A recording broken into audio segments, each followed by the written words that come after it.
Price the Lord. ഈ പ്രഭാഷണത്തിൻ്റെ ആദ്യ പടിയിൽ ദൈവജനത്തിന് വേണ്ടി പ്രാർത്ഥിച്ചപ്പോൾ ദൈവം അവിടുന്ന് വെളിപ്പെടുത്തി തന്ന ഒരു വചനഭാഗമാണ് സങ്കീർത്തനം 146 സങ്കീർത്തനം. അതിൻ്റെ 7 മുതലുള്ള തിരുവചനത്തിലേക്ക് ദൈവജനത്തിൻ്റെ ഹൃദയത്തെയും ചിന്തയെയും ജീവിതത്തെയും കർത്താവ് ക്ഷണിക്കുകയാണ്. Price the lord, praise the Lord, hallelujah, hallelujah. വലിയ സന്തോഷത്തോടു കൂടി വേണം നാം ഇരിപ്പിടത്തിൽ ഇരിക്കുക. ഇരുന്നുകൊണ്ടിരിക്കുമ്പോൾ തന്നെ ദൈവത്തിൻ്റെ ആത്മാവ് നമ്മുടെ ശരീരങ്ങളിൽ ഗ്രസിച്ചിറങ്ങും. നമ്മുടെ ചിന്തകൾക്ക് അപ്പുറത്ത്, നമ്മുടെ ജീവിതത്തിൻ്റെ അപ്പുറത്ത് ദൈവത്തിൻ്റെ ആത്മാവ് വന്ന് നിറഞ്ഞ് ദൈവജനത്തെ അവിടുന്ന് ഒരു പുതിയ ആത്മാഭിഷേകത്തിൻ്റെ അനുഭവത്തിലേക്ക് കർത്താവ് നമ്മളെ കരം പിടിച്ചുയർത്തുവാൻ ആഗ്രഹിക്കുകയാണ്. ഈ വചനം നമുക്ക് കേൾക്കാം. കർത്താവ് ബന്ധിതരെ മോചിപ്പിക്കുന്നു. കർത്താവ് അന്ധരുടെ കണ്ണുകൾ തുറക്കുന്നു. അവിടുന്ന് നിലം പറ്റിയവരെ എഴുന്നേൽപ്പിക്കുന്നു. 3 കാര്യങ്ങളാണ് സഭയിൽ യേശുക്രിസ്തുവിൻ്റെ അഭിഷേകത്തോടുകൂടി പൗരോഹിത്യം സ്വീകരിച്ച് ദൈവജനത്തിന് വേണ്ടി ദൈവീക ശുശ്രൂഷ ചെയ്യുന്ന പൗരോഹിത്യമെന്ന മഹാ അഭിഷേകത്തിലൂടെ ദൈവജനത്തിന് വേണ്ടി ശുശ്രൂഷ ചെയ്യുന്ന ഒരു വൈദികനിൽ ഈ 3 കാര്യങ്ങൾ വിടുതൽ കൊടുക്കുവാൻ ദൈവം നിക്ഷേപിച്ചു വെച്ചിരിക്കുകയാണ്. Price the lord, praise the Lord. 1, കർത്താവ് ബന്ധിതരെയാണ് മോചിപ്പിക്കുന്നത്. എന്താണ് പ്രിയപ്പെട്ടവരെ ബന്ധിതരെ മോചിപ്പിക്കുക എന്ന് പറഞ്ഞാൽ? ലൂക്കായുടെ സുവിശേഷത്തിൽ 13-ാമത്തെ അധ്യായത്തിൽ ബന്ധിക്കപ്പെട്ട് കിടക്കുന്ന ഒരു സ്ത്രീയെക്കുറിച്ച് ദൈവവചനത്തിൽ എഴുതപ്പെട്ടിട്ടുണ്ട്. ലൂക്കായുടെ സുവിശേഷം 13-ാമത്തെ അധ്യായം അതിൻ്റെ 1 മുതലുള്ള തിരുവചനത്തിൽ ദൈവവചനം എഴുതി വച്ചിരിക്കുകയാണ്. ഒരു സാബത്തിൽ അവൻ സിനാഗോഗിൽ പഠിപ്പിച്ചുകൊണ്ടിരുന്നു. 18 വർഷമായി ഒരു ആത്മാവ് ബാധിച്ച രോഗിയായി നിവർന്നു നിൽക്കാൻ സാധിക്കാത്ത വിധം കൂനിപ്പോയ ഒരുവൾ അവിടെ ഉണ്ടായിരുന്നു. യേശു അവളെ കണ്ടപ്പോൾ അടുത്ത് വിളിച്ചു പറഞ്ഞു, സ്ത്രീയെ, നിന്റെ രോഗത്തിൽ നിന്ന് നീ മോചിക്കപ്പെട്ടിരിക്കുന്നു. അവൻ അവളുടെ മേൽ കൈകൾ വെച്ച് തൽക്ഷണം അവൾ നിവർന്നു നിൽക്കുകയും ദൈവത്തെ സ്തുതിക്കുകയും ചെയ്തു. ഒരു സാബത്തിൽ ദൈവരാജ്യത്തെക്കുറിച്ച് യേശുക്രിസ്തു പ്രസംഗിച്ചു കൊണ്ടിരിക്കുമ്പോൾ അങ്ങ് ദൂരെ നിവർന്നു നിൽക്കാൻ പറ്റാത്ത വിധത്തിൽ കൂനുവന്ന് കുനിഞ്ഞുപോയ ഒരു മകൾ യേശുവിൻ്റെ ശ്രദ്ധയിൽപ്പെടുകയാണ്. Praise the lord. യേശു പ്രസംഗിച്ചു കൊണ്ടിരിക്കുമ്പോൾ ഏതെല്ലാം തരത്തിലുള്ള പ്രശ്നങ്ങളായി വന്നിരിക്കുന്ന ഏതൊരു ദൈവ പൈതലാണ് ഈ സമൂഹത്തിൽ ഇരിക്കുന്നതെങ്കിൽ ദൈവമക്കളെ നാം ശ്രദ്ധിക്കണം. ദൈവത്തിൻ്റെ കണ്ണ് എൻ്റെ മേൽ ഉണ്ട്. Price the Lord. ആരുടെ കണ്ണുണ്ട്? യേശുവിൻ്റെ കണ്ണ്.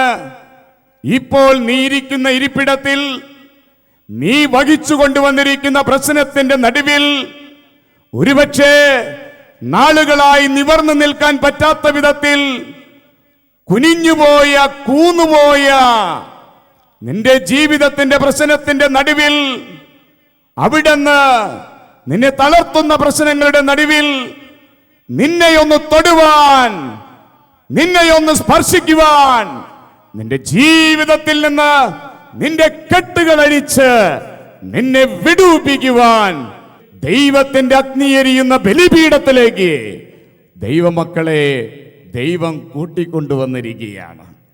Price the lord, praise the Lord.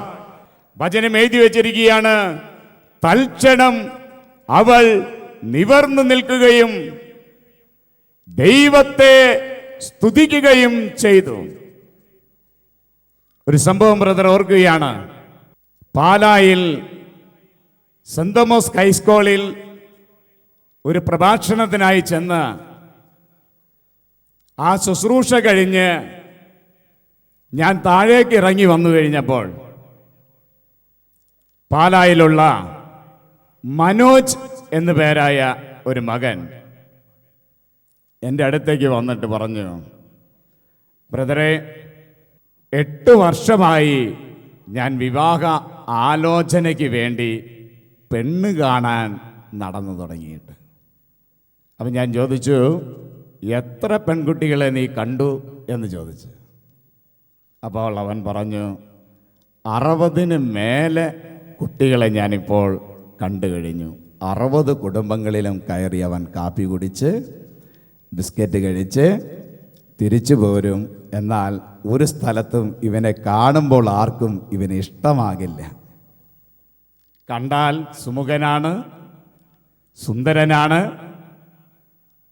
എന്നാൽ 60 കുടുംബങ്ങളിൽ അവൻ കയറിയിറങ്ങി അവൻ്റെ വിവാഹ തടസ്സം അവൻ്റെ ജീവിതത്തെ അവന് ബന്ധിച്ചു വെച്ചിരിക്കുകയായിരുന്നു.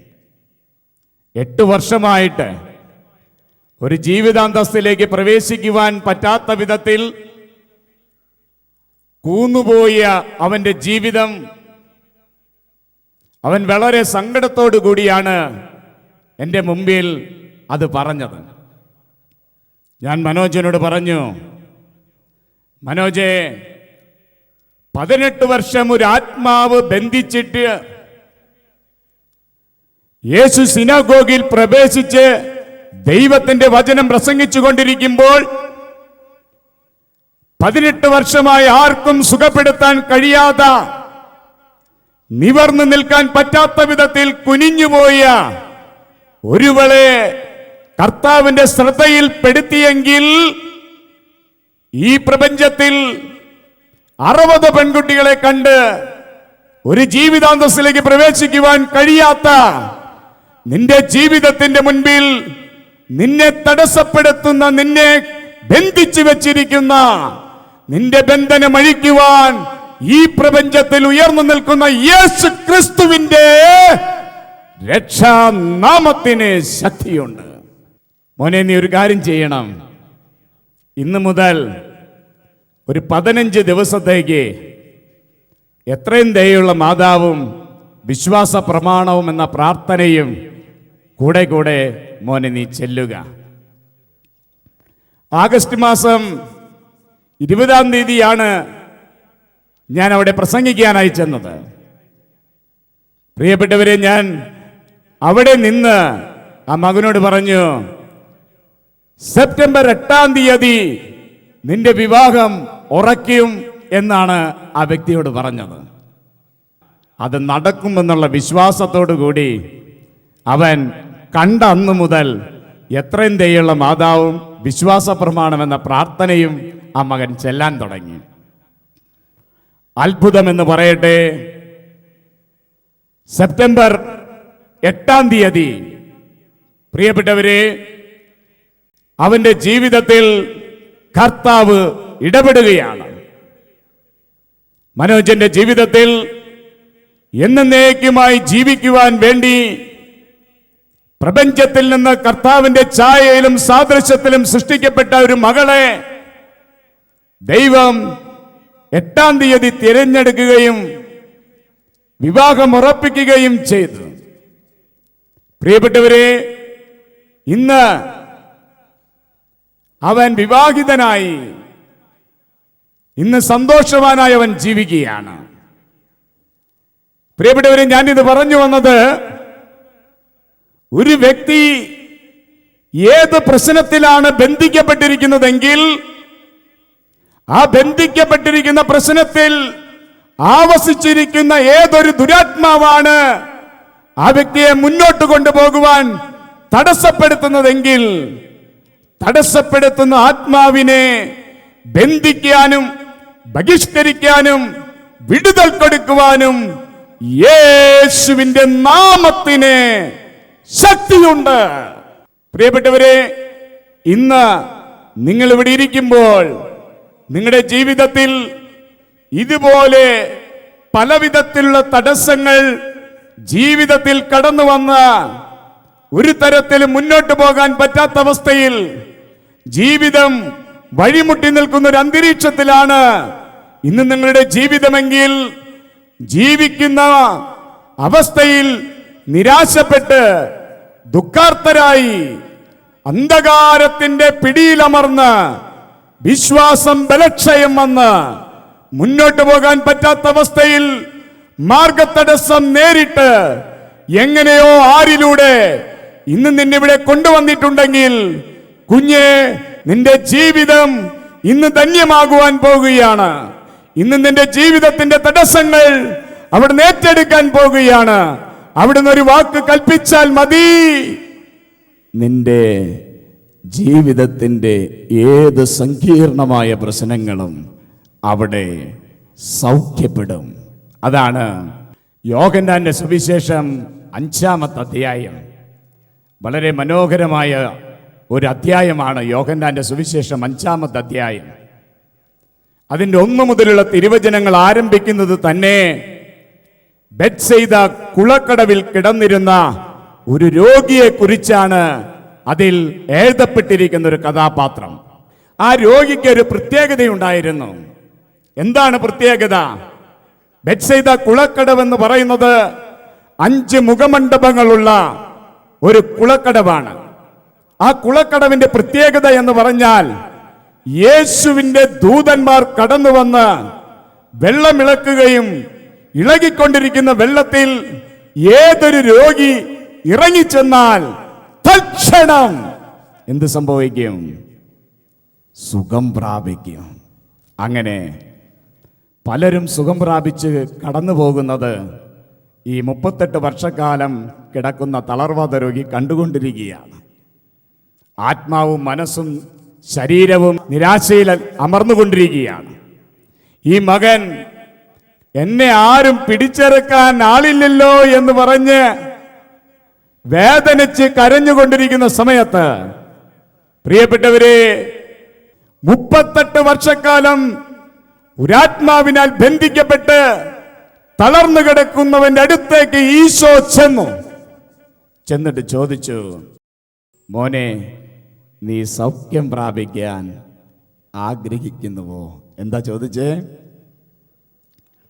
മോനെ, നീ സൗഖ്യം പ്രാപിക്കാൻ ആഗ്രഹിക്കുന്നുവോ? ഒരു ദൈവ പൈതലെ യേശു നേരിട്ട് വന്ന് ചോദിച്ചാൽ ഉടനെ പറയേണ്ട മറുപടി എന്താണ്? ഞാൻ ആഗ്രഹിക്കുന്നു കർത്താവേ എന്നല്ലേ പറയേണ്ടത്? 38 വർഷക്കാലം ബെത്സയിദയിലെ കുളക്കടവിൽ കിടന്നിരുന്ന ഈ മകനോട് ഈശോ ചോദിച്ച സമയത്ത് അവൻ ആദ്യമേ തന്നെ പറഞ്ഞു, എന്നെ വെള്ളത്തിലേക്ക് പിടിച്ചിറക്കുവാൻ, എന്നെ സൗഖ്യപ്പെടുത്തുവാൻ ആരും എന്നെ സഹായിക്കാനില്ലല്ലോ എന്നാണ് ആ വ്യക്തി പറഞ്ഞത്. യേശുവിനൊരു പ്രത്യേകതയുണ്ട്. ആരുടെ കണ്ണിൽ നിന്നാണ് കണ്ണുനീരടർന്നു വീഴുന്നത്?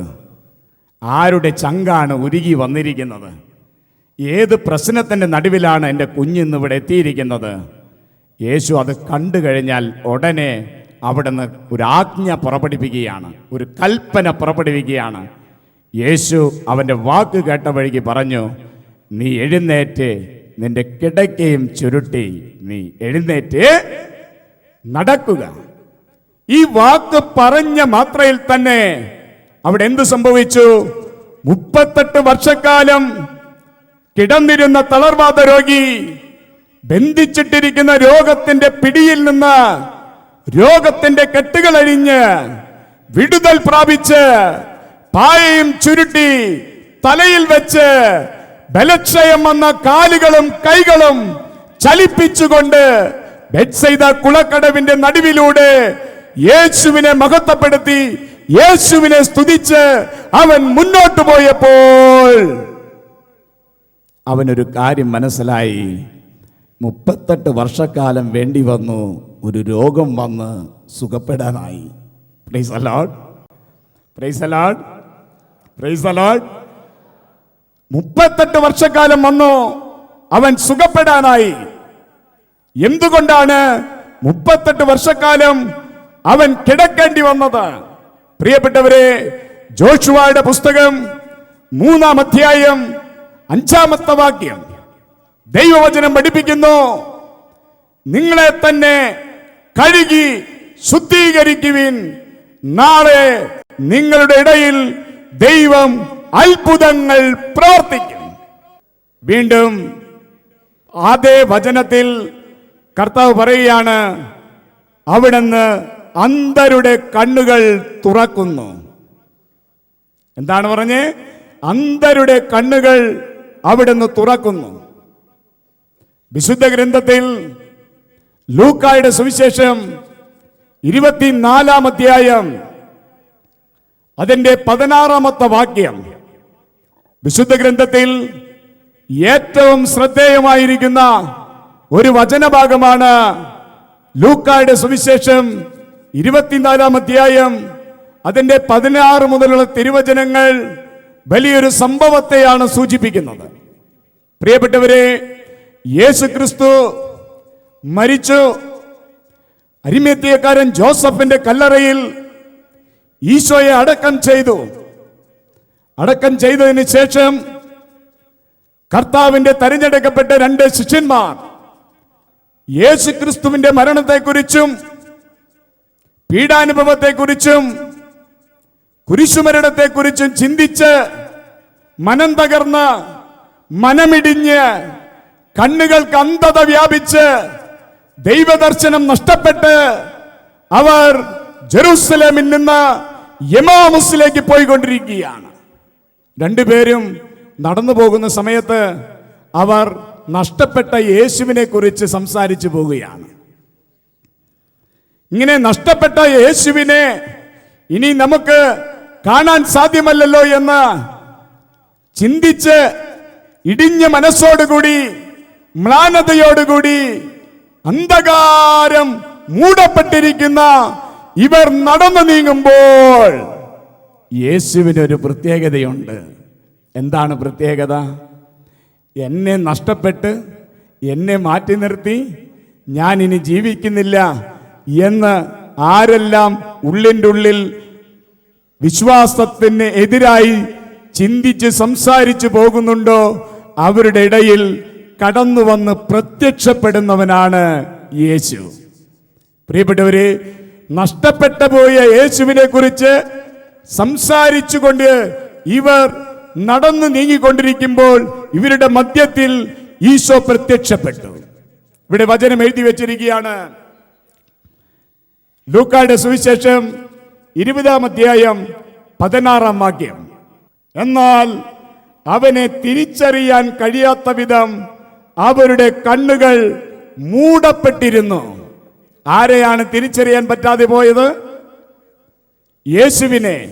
യേശുവിനെ തിരിച്ചറിയാൻ പറ്റാത്ത വിധത്തിൽ കണ്ണുകൾ മൂടപ്പെട്ടു പോയ ശിഷ്യന്മാരുടെ നടുവിൽ ഈശോ പ്രത്യക്ഷപ്പെട്ടതും വചനം വ്യാഖ്യാനിച്ചതും പീഡാനുഭവത്തെ കുറിച്ച് പറഞ്ഞതും ജോസഫിന്റെ കല്ലറയിൽ നിന്ന് 3-ാം ദിവസം ഉത്ഥാനം ചെയ്തു എന്ന തിരിച്ചറിവോടുകൂടി അടുത്തു നിന്ന് ഒരു കൂട്ടുകാരൻ എന്ന പോലെ അവർക്കത് വ്യാഖ്യാനിച്ചു കൊടുത്തപ്പോഴും അവർക്കത് തിരിച്ചറിയാൻ പറ്റാത്ത വിധത്തിൽ അവരുടെ ആന്തരിക നയനങ്ങൾ മൂടപ്പെട്ടിരിക്കുന്നത് കൊണ്ട് ദൈവത്തെ കാണാനോ യേശുവിനെ ദർശിക്കുവാനോ യേശുവിനെ അനുഭവത്തിലൂടെ കാണുവാനോ പറ്റാത്ത വിധത്തിൽ അവരുടെ കണ്ണുകൾ മൂടപ്പെട്ടിരിക്കുകയായിരുന്നു.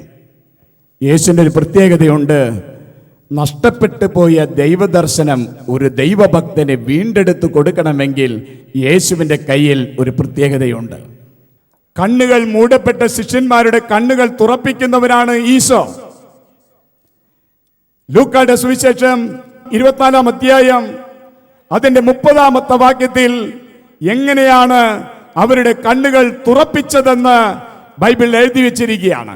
അവരോടൊപ്പം ഭക്ഷണത്തിനിരിക്കുമ്പോൾ അവൻ അപ്പം എടുത്ത് ആശീർവദിച്ച് മുറിച്ച് അവർക്ക് കൊടുത്തു. എന്താ കൊടുത്തത്? യേശു അവരോടൊപ്പം ഭക്ഷണത്തിനിരിക്കുമ്പോൾ പരിശുദ്ധ കുർബാന കൈകളിലെടുത്ത് അത് ആശീർവദിച്ച് കണ്ണുകൾ മൂടപ്പെട്ടവരുടെ അധരങ്ങളിൽ ഈശോ വെച്ചുകൊടുത്തു. അടുത്ത വാക്യം, അപ്പോൾ അവരുടെ കണ്ണ് തുറക്കപ്പെട്ടു. അവരുടെ കണ്ണുകൾ തുറക്കപ്പെട്ടു. ബാഹ്യമായ കണ്ണുകൾ അടഞ്ഞുപോയാലും ഹൃദയത്തിൽ ദൈവം നിക്ഷേപിച്ചിരിക്കുന്ന ആന്തരിക കണ്ണുകൾ ദൈവദർശനത്തിനായി തുറന്നു വെച്ച് നീ ആ കണ്ണുകൾക്ക് തെളിച്ചം കിട്ടാൻ പ്രാർത്ഥിച്ചാൽ എമ്മാവൂസിലെ ശിഷ്യന്മാരുടെ കണ്ണുകൾ തുറക്കപ്പെട്ടുവെങ്കിൽ പൗരോഹിത്യം നൽകുന്ന സഭ നൽകുന്ന ഈ ശുശ്രൂഷകളിൽ ദൈവജനം പങ്കുചേരുമ്പോൾ ബാഹ്യമായ കണ്ണുകൾ അടയ്ക്കപ്പെട്ട് ദൈവദർശനം നഷ്ടപ്പെട്ട ഒരു ദൈവഭക്തന്റെ കണ്ണുകൾക്ക് തെളിച്ചം കൊടുക്കുന്ന ബലിയാണ് യേശുക്രിസ്തു സ്ഥാപിച്ച പരിശുദ്ധ കുർബാന എന്ന് പറയുന്നത്. Price the lord, praise the Lord. സഭയിൽ യേശുക്രിസ്തു സ്ഥാപിച്ച പരിശുദ്ധ കുർബാന, ഈ കുർബാന അപ്പം മുറിക്കുമ്പോൾ ദിവ്യകാരുണ്യം യേശുവായി മാംസം ധരിക്കുമ്പോൾ അത് പകുത്ത് ദിവ്യകാരുണ്യമായി നാം നമ്മുടെ അധരത്തിൽ സ്വീകരിക്കുമ്പോഴാണ് ദൈവദർശനം നഷ്ടപ്പെട്ടിരിക്കുന്ന ഒരു ദൈവ പൈതലിന്റെ ദൈവദർശനം കർത്താവ് വീണ്ടെടുത്ത് അഭിഷേകമാക്കി മാറ്റുന്നത്. Price the Lord.